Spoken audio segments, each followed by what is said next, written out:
Que se passe-t-il après l'infidélité? Lorsqu'une des personnes d'un couple est infidèle, l'autre sent immédiatement qu'elle est trahie, qu'elle s'est fait tromper, niaiser ou toutes sortes de pensées négatives qui leur viennent à l'esprit. Comment pouvoir pardonner un geste pareil?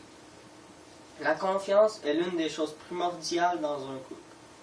Mais cette confiance est finalement rompue par l'infidélité que l'un des deux partenaires a causée.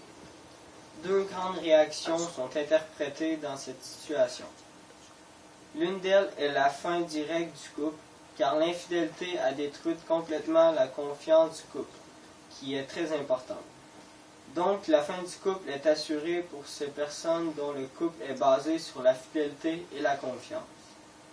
La confiance d'un couple est très importante, car grâce à elle, s'ils se disent tout, s'avouent tout et ont confiance sur tout, ils seront capables de se pardonner. Le couple ayant subi l'infidélité a complètement détruit la confiance. Elle est donc très dure à regagner quand la personne qui a trompé a complètement détruit ce qu'il y avait entre les deux. La deuxième réaction est le pardon. Si l'infidélité a été une victime dans le couple d'une famille avec des enfants, très fréquemment, ils chercheront le pardon pour qu'ils puissent rester réunis tous ensemble. Le pardon est encore plus fréquent lorsque la famille est très jeune.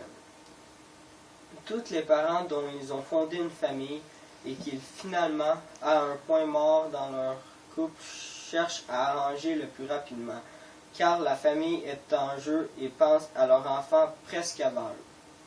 Personne ne veut voir leur famille se désintégrer et ne plus jamais la revoir ensemble. Pour ce qui en est d'un couple dont ils n'ont pas encore fondé de famille, mais veulent tout de même pardonner, c'est qu'ils croient en leur couple et que le pardon est facile. Ils surmonteront cette infidélité et la confiance régnera sur le couple. Si la personne qui a subi l'infidélité est capable de pardonner, tout pourrait s'arranger, mais des preuves doivent être faites. Pour ma part, je crois vraiment que l'infidélité peut être pardonnée, tout dépendant le vouloir de la personne qui a causé l'infidélité du couple.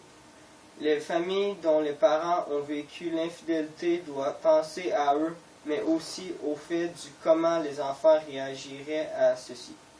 Je crois qu'il faut avouer les erreurs commises, car si tu serais la personne dont ton partenaire ou ta partenaire a fait une erreur, tu voudrais le savoir. Si jamais la personne ayant commis l'erreur ne le dit pas, un jour ou l'autre, la culpabilité embarquera un jour. Il ne faut jamais essayer de fuir ces problèmes ou ces erreurs, car elle vous rattrapera toujours.